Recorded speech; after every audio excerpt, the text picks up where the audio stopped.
हमारे घर की परंपरा थी कि घर में किसी की भी शादी होती है तो दुल्हन पहली रात दादाजी के कमरे में गुजारेगी। मगर ऐसा करने के 1 महीने के बाद वह गर्भवती हो जाती थी। जब मेरी शादी हुई तो मैंने इस रिवाज को नहीं माना और अपनी दुल्हन को दादाजी के पास नहीं जाने दिया। लेकिन 2 साल हो गए और मेरी पत्नी का कोई बच्चा नहीं हुआ। मजबूरन एक दिन मैंने अपनी पत्नी को दादाजी के कमरे में भेजा और खुद कमरे में छुप गया। फिर मैंने कुछ ऐसा देखा कि मेरी रोंगटे खड़े हो गए। बुजुर्ग किसी भी खानदान के लिए अहम होते हैं, लेकिन जब बुजुर्ग ही गलत रास्ते पर चल निकले तो फिर उस खानदान का क्या हाल होगा। मेरे दादाजी मेरे लिए एक आइडियल इंसान थे, लेकिन तब तक मैं उनकी सच्चाई नहीं जानता था वह इस हद तक गिरे होंगे। मुझे मालूम नहीं था हमारा खानदान तो दूसरों की बहन बेटियों की इज्जत करने के लिए जाना जाता था, लेकिन घर की औरतों के साथ ऐसा व्यवहार किया जाएगा ये मुझे मालूम नहीं था। मुझे लगता था कि मैं यह रोक लूंगा, लेकिन मैं भी मजबूर हो गया। हम एक पढ़े लिखे अच्छे खानदान से थे। हमारा जॉइंट फैमिली था, इसलिए हम सब एक ही घर में रहते थे और कभी भी हमारे घर में किसी बात को लेकर झगड़ा नहीं हुआ था। घर के मालिक मेरे दादा थे। बड़े छोटे सभी उनकी बात मानते और उनकी इज्जत करते थे। वो भी सबसे बहुत प्यार करते थे और कभी किसी को डांटा नहीं करते थे। लेकिन इन सबके साथ हमारे खानदान में एक अजीब सी परंपरा थी और वह ऐसा थी कि उसे सुनकर अक्सर लोग अपनी बेटी देने से इनकार कर देते थे। इसलिए हमारे बड़ों ने अब इस परंपरा को मिटाना शुरू कर दिया। मैं बचपन से देखता आ रहा था कि हमारे घर में जिसकी शादी होती थी, जो भी लड़की दुल्हन बनकर हमारे घर आती, वह पहली रात दादाजी के कमरे में गुजारती थी। बचपन में तो मुझे इस चीज की बिल्कुल समझ नहीं थी, लेकिन जैसे जैसे मैं बड़ा होता गया, ये अजीब परंपरा मेरे दिमाग में सवाल पैदा करने लगी। मैंने बहुत कोशिश की कि हकीकत जान सकूं, लेकिन पूरे घर में कोई भी इस पर बात करने को तैयार नहीं होता था और यह सिलसिला सालों से चला आ रहा था। और हैरत की बात ये थी कि जो भी लड़की दादाजी के कमरे में रात गुजारती वो 1 महीने के अंदर गर्भवती हो जाती थी। लेकिन मुझे यह बात बहुत अजीब लगता था और मैं बिल्कुल भी इसके साथ में नहीं था। मैं अपने सारे भाइयों में तीसरे नंबर पर था और मेरे बड़े भाइयों की पत्नियों के साथ भी यही किया गया था। लेकिन उन लोगों ने कुछ भी नहीं कहा था, जिस पर मेरी उन सबसे बहुत बहस भी हुई। लेकिन कोई भी मेरे सवाल का जवाब नहीं देता था और अब मुझे इस चीज का जवाब चाहिए था, क्योंकि घर में मेरी शादी की बात चल रही थी और मैं जानता था कि मेरे साथ भी यही सब होगा, लेकिन मैं यह नहीं करना चाहता था। इसलिए शादी के दिन मैंने अपने बड़े भाइयों को कह दिया कि मैं अपने पत्नी को दादाजी के कमरे में नहीं छोड़ूंगा और अपनी पत्नी का हाथ पकड़ता अपने कमरे में चला गया। मुझे लगा कि इसके बाद दादाजी का व्यवहार बदल जाएगा, लेकिन उन्होंने मुझे एक शब्द भी नहीं कहा।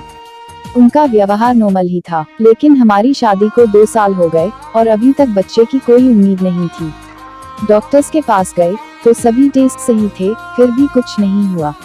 मेरे भाई मुझे अक्सर कहते थे कि तुमने गलत किया, अब सारी जिंदगी बच्चे के लिए तरसोगे। लेकिन मुझे उनकी बातें सुनकर गुस्सा आता था कि मैं बच्चे के लिए गलत कैसे बन जाऊं, कैसे अपने हाथों से अपनी पत्नी को किसी दूसरे के कमरे में भेजूं। भले ही वो मेरे दादा थे, लेकिन मेरी पत्नी के लिए गैर ही थे और मैं कभी भी इतना बेगैरत नहीं हो सकता था कि अपनी पत्नी को अपने हाथों से उनके पास भेज दूं।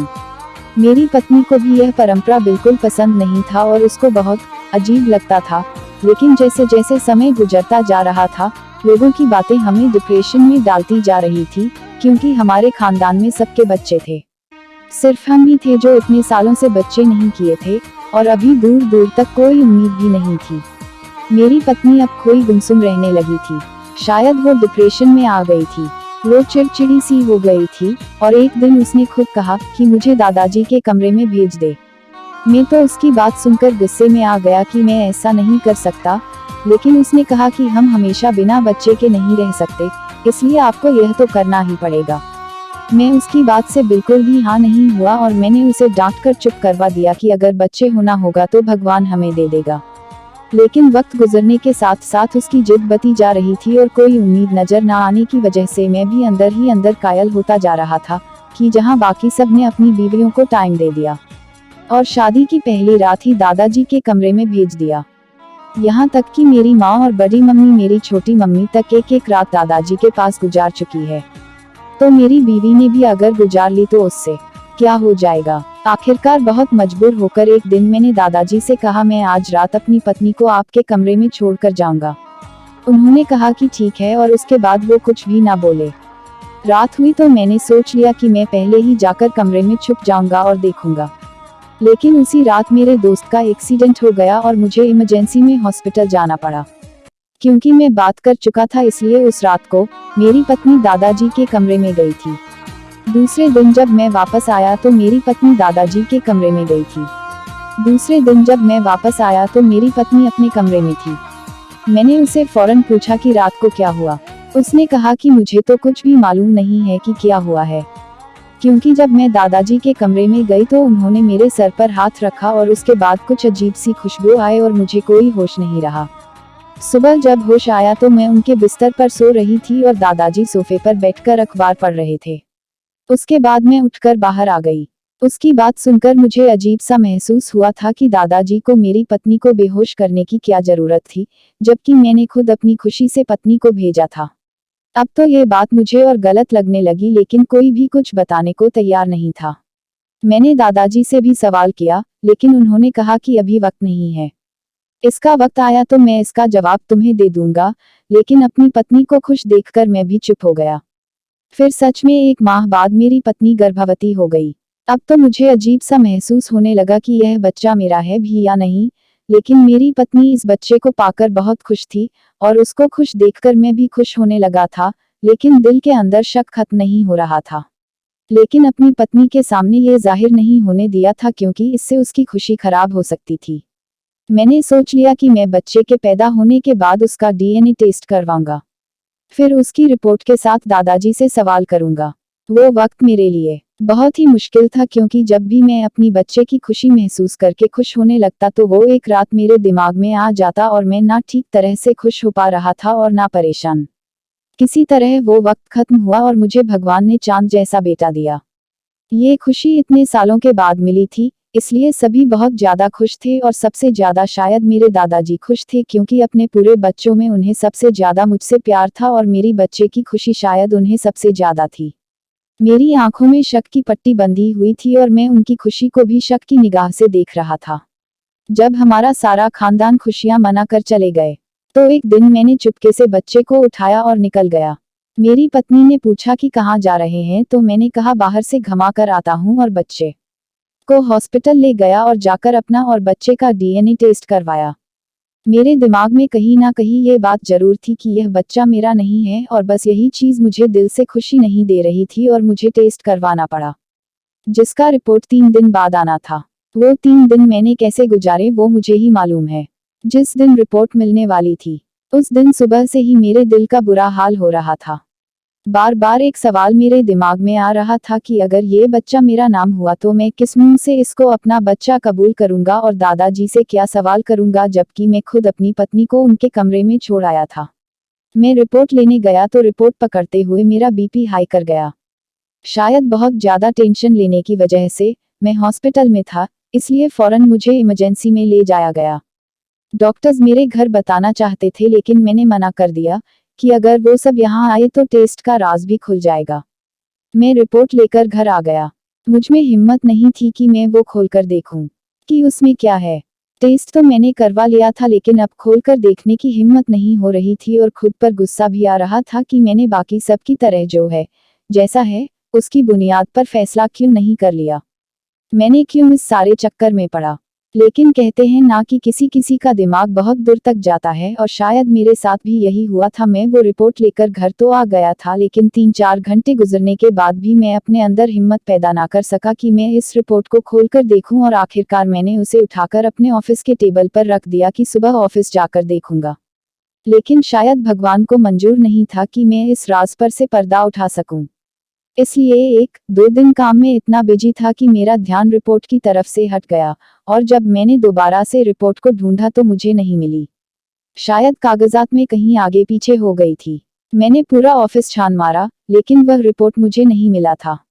मुझे समझ आ गया भगवान भी नहीं चाहते कि मैं इस राज से पर्दा उठा दूं, इसलिए मैंने जो है जैसा है की बुनियाद पर अपने बच्चे को कबूल कर लिया। इस सिलसिले में 2 साल और गुजर गए और मेरी पत्नी एक बार फिर गर्भवती हो गई। अब वही दोबारा मेरे दिमाग में घूमने लगा कि इस बार मैंने पत्नी को दादाजी के कमरे में नहीं भेजा था, तो फिर वो कैसे प्रेग्नेंट हो गई है और क्या मेरी पत्नी ने मेरे साथ धोखा किया है? वो खुद ही छुपकर दादाजी के कमरे में चली गई थी, लेकिन ऐसा हो नहीं सकता था। मेरी पत्नी बहुत अच्छी औरत थी, कभी कोई काम मुझसे बिना पूछे नहीं करती थी। एक बार फिर वही बात मेरे दिमाग में घूमने लगा। अब मेरा बेटा इतना बड़ा हो गया था कि मैं इसको दोबारा ले जाकर डीएनए टेस्ट करवा सकता था। इसलिए अपने बड़े बेटे को साथ लेकर मैं लेबोरेटरी चला गया और इस बार मैंने इमरजेंसी के तौर पर रिपोर्ट निकलवाए और वहीं खड़े खड़े रिपोर्ट देखी और रिपोर्ट देखकर मुझे झटका लगा, क्योंकि रिपोर्ट पॉजिटिव था, यानी वो बच्चा मेरा ही था। मेरा दिमाग झटके खाने लगा कि अगर वह बच्चा मेरा ही था तो 2 साल तक क्यों नहीं हुआ, और सिर्फ एक दिन दादा के कमरे में रहने के बाद भगवान ने मुझे ये बच्चा दे दिया। लेकिन मेरा दिल टेंशन फ्री हो चुका था कि वो बच्चा मेरा ही है। इसलिए मैंने अपने आसपास ध्यान करना शुरू किया कि मेरे सारे भाइयों के 2-3 बच्चे हैं, लेकिन सबकी बीवियों ने सिर्फ एक रात दादाजी के कमरे में गुजारी है। इसका मतलब है कि जो मैं सोच रहा हूँ वो गलत है। अगर वो गलत है तो फिर दादाजी के कमरे में रात को जाना क्यों जरूरी है? वहाँ ऐसा क्या होता है कि दादाजी कमरे में दुल्हन को बेहोश कर देते हैं? यह राज जानना अब मेरे लिए बहुत जरूरी हो गया था, क्योंकि मेरा सबसे छोटा भाई जवान था और उसकी शादी के बारे में सोचा जा रहा था और अब उसकी पत्नी के साथ फिर वही सब होना था जो मैं नहीं चाहता था। इसलिए मुझे इस राज को जानना था, लेकिन कैसे, यह मुझे समझ नहीं आता था, क्योंकि मैं जब भी इस बारे में सवाल करता था दादाजी चुप करवा देते थे और हमेशा एक ही बात कहते थे कि बेटा मुश्किल वक्त गुजर चुका, और मैं उनकी बात सुनकर खामोश हो जाता कि शायद वो मेरे बच्चे के बारे में बात कर रहे हैं, कि भगवान ने मुझे बेटा दे दिया था, लेकिन कभी समझ न सका कि वो किस मुश्किल वक्त की बात कर रहे हैं। और फिर इस बात को भी 1 साल गुजर गया और मेरे भाई की शादी आ गई। अब मैंने सोचा कि दोबारा इसके साथ वही होगा, लेकिन मुझे कमरे में रहना था। मुझे मालूम करना था कि दादाजी पहली रात दुल्हन के साथ क्या करते हैं। इसलिए शादी के दिन मैंने बहाना किया कि मेरा एक दोस्त बीमार है और मुझे इमरजेंसी में वहां जाना पड़ेगा। जब सारी फैमिली बैठी हुई थी तो मैं उन सबके सामने उठा और बाहर निकल आया। सबने यही समझा कि मैं दोस्त की तरफ चला गया हूँ, लेकिन मैं पिछले दरवाजे से खिड़की के रास्ते दादाजी के कमरे में घुस गया। वो कमरे में नहीं थे, मैं उनके कमरे में छुप गया। अब मुझे इंतजार था कि कब दादाजी और नई दुल्हन कमरे में आएंगे। कुछ देर के बाद दादाजी कमरे में आए, लेकिन अभी दुल्हन नहीं आई थी और उसके आने तक मुझे धैर्य और शांति से इंतजार करना था, क्योंकि इतने सालों के राज के ऊपर से पर्दा उठने जा रहा था। मुझे बाहर से बहस की आवाजें आ रही थी। यह बाहर से बहस की आवाजें आ रही थी। यह वही बहस है जो हर दुल्हन घर में आने के बाद होती है, क्योंकि शादी के दिन दुल्हन अपने दुल्हा के लिए सजाई जाती है और जब उसे पहली रात ही किसी दूसरे आदमी के साथ जाने को कहा जाता है तो यकीनन उसके लिए बर्दाश्त से बाहर होता है।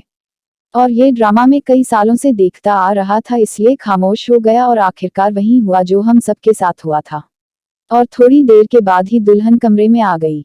दुल्हन जैसे ही कमरे में आई, दादाजी उठकर वॉशरूम में चले गए। मुझे दुल्हन को देखकर उस पर तरस आ रहा था। वो घबराई हुई थी। थोड़ी देर बाद दादाजी बाहर आए और उन्होंने आकर दुल्हन के सर पर हाथ रखा और कहा कि बेटा घबराओ मत, कुछ नहीं होगा। और बात करने के साथ ही दादाजी जेब से हाथ निकाले तो उनके हाथ में रुमाल था और उन्होंने वो उसकी नाक पर रख दिया। 1 मिनट के अंदर वो बेहोश हो गई। यहाँ तक तो मुझे पहले से मालूम था। दुल्हन बेहोश होने का मुझे इंतजार था कि अब दादाजी करते क्या हैं। उन्होंने दुल्हन को आराम से बिस्तर पर लिटाया और उसके ऊपर कंबल डाल दिया। लेकिन उसके बाद जो मैंने देखा, उसने मेरे पाँव के नीचे से जमीन निकाल दी। मैं सारी रात कमरे में बैठा रहा। बड़ी ही मुश्किल से वक्त निकला। सुबह के करीब जब दादाजी की आंख लगी तो मैं खामोशी से खिड़की के रास्ते बाहर निकल आया। लेकिन जो कुछ मैंने देखा उसके बाद दादाजी से सवाल करना तो बनता था, लेकिन मुझे यह डर था कि अगर मैंने दादाजी से सवाल किया, उन्हें मालूम हो जाएगा कि मुझे उनका राज मालूम हो गया है। लेकिन बार बार मैं सोचता हूँ ऐसी क्या बात थी कि दादाजी को यह सब करना पड़ा। और मैंने बहुत बार बातों बातों में उनसे पूछने की भी कोशिश की, लेकिन हमेशा दादाजी बात को टाल देते हैं। लेकिन इस बार दुल्हन को 2 माह गुजरने के बाद भी बच्चे ना हुए। अब तो सब कोई परेशान हो गया कि ऐसा क्यों है, लेकिन सभी ने इंतजार किया कि भगवान की तरफ से देर हो सकती है। दादाजी ने कहा कि मुझे लगता है कि यह राज कोई और भी जान चुका है। सब एक दूसरे की तरफ देखने लगे तो दादाजी ने कहा कि इस घर में कोई इंसान ये राज जान चुका है। अगर ये बात किसी और को मालूम ना होती तो अब तक बच्ची गर्भवती हो चुकी होती। यह सुनकर मुझे अजीब लगा कि दादाजी को कैसे मालूम हो गया कि ये राज कोई दूसरा भी जान गया है। लेकिन मैं खामोश रहा और मैंने बिल्कुल भी बात नहीं की। कुछ महीने गुजरे तो दादाजी बीमार रहने लगे।